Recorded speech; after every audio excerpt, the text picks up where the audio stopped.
friends, so I have some items here. I just purchased these, although this is not a haul video, but it could be a haul video because all this is brand new. I went to Joann Fabrics the other day and these were on clearance for $247, although I think she charged me more than that for this one, but they're marked $247. And then all of these ribbons were on sale.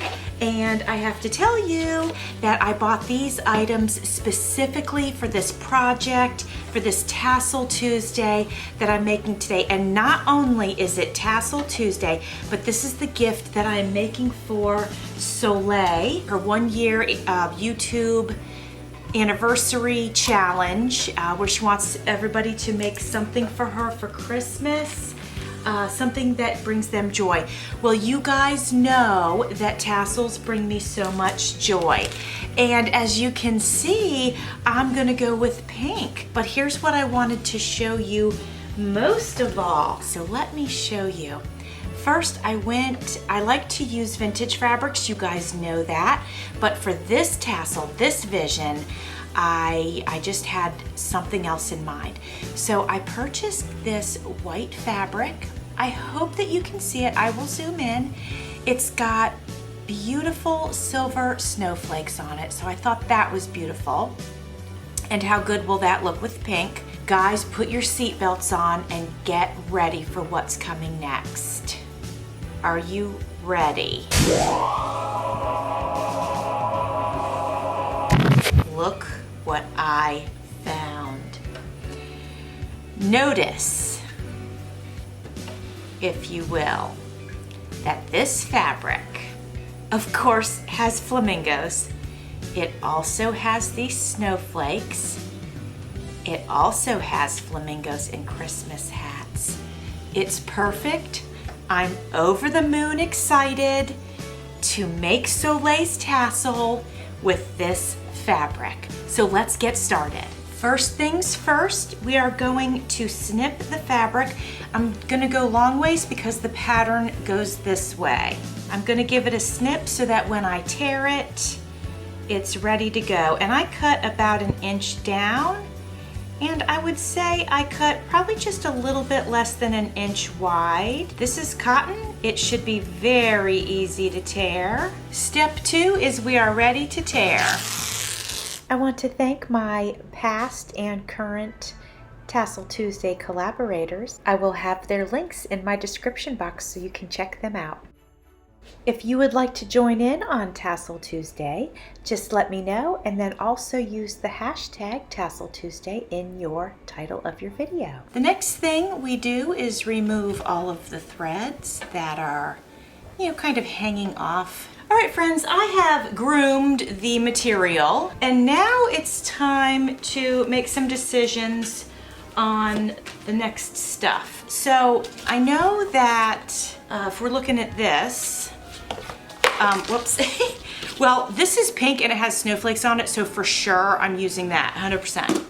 And then this literally it matches like so perfect, but I don't know if I want to bring all these colors out in it too intensely, but maybe I do, because it will be so different, and they are really perfect. So I'm gonna put that in the yes pile. I've got these 2 white ones. Now one is kind of shimmery.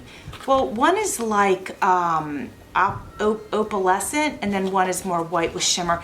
We're gonna have these. If we need to do some fill-in with them, we will. And lastly, we've got this silver, and I think I have to use this because there is silver snowflake in both of the fabrics. So that's going in the for sure yes pile. And then these, we don't know. What we're gonna do is I'm gonna cut all the ribbon, and then if we need to fill in some blanks with these, we will do it.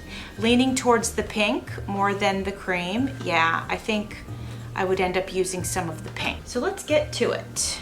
So while I'm cutting this ribbon and getting some of these things prepped, I wanted to give a shout out to some of my current and past collaborators. And Sherry with Turquoise Dreaming, she joins in each week. Also, Carol from Carol's Recrafted Boutique, she's been able to join in a couple of times. And Maria with Maria's Miscellany, she's joined in a few times.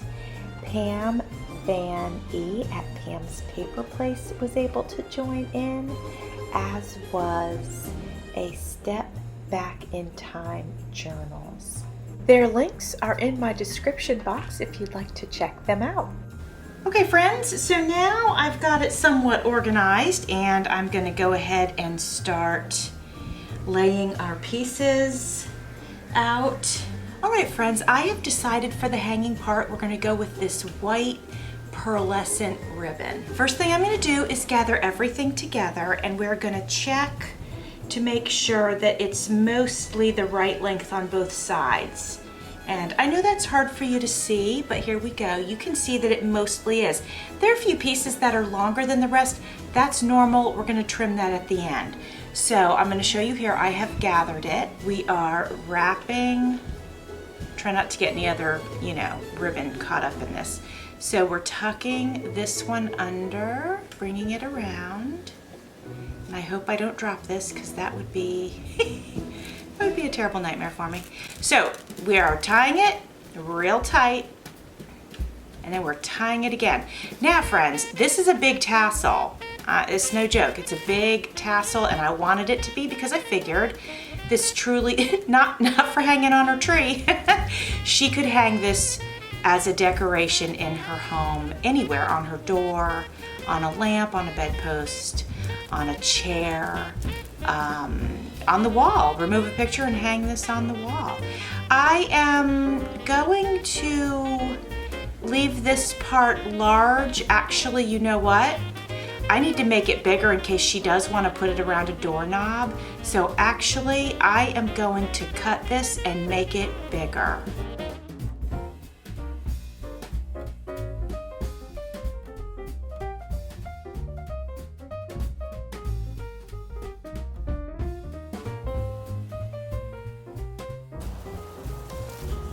There we go. And now, this part I'm gonna leave nice and big. She can go through like this and make it smaller. She can tie her own knot and make it smaller. But I just wanna give her all the freedom that she might need. So here we are. And now we're gonna do the part where we tie it around, around the top. I'm kind of shaking it out a little bit before I do that. I like to give it a little comb through. We're gonna remember the little 3-pack. We're gonna try that on for size and see how I like that. If you remember, the one rule for me about my tassels is they have to make me happy. When I look at them, whether I'm keeping them or giving them away, I want them to make me happy. And if they don't make me totally happy, then I have to redo it until it does make me happy. And that's just my rule. It's a simple rule. It's a rule that makes a lot of sense. If they don't make me happy, they're not gonna make other people happy, right? That's how I see it anyway. So we're gonna go ahead and try this. I'm tightening them up. All right, friends, this is basically the front of the tassel. We are ready for the embellishments, and that is always fun. It's kind of like putting the icing on a cake. All right, friends, the tassel for Solae is finished, and I just wanted to tell you that it is about 15 inches long, and let me show you her jewelry. Right here we have a little miniature bottle, and I filled it with little beads that match the fabric that we've used here. We've got some silver beads, and then I attached a little Santa Claus, and then some little beads that I strung on the little eye pins. Then we have more of these silver wooden beads, and then I put a little flamingo charm on there, and more silver wooden beads, and then some little beads that I strung on the eye pin again. We've got like a silver, and then this one's clear, and then this is a very light blue, silver, and pink. I think this is the last bead. I think so. So more of the silver wooden ones. And then this one that I strung on the eye pin, silver, and then kind of a multicolor here, and then blue, and then another blue, and then really light like baby blue. So that's what we've got. This is Solae's tassel that I'm sending to her for her Christmas. Well, it's actually her 1-year YouTube celebration. And then this is to help her decorate her home for Christmas time. And I hope she loves it. Thanks for watching. See you soon.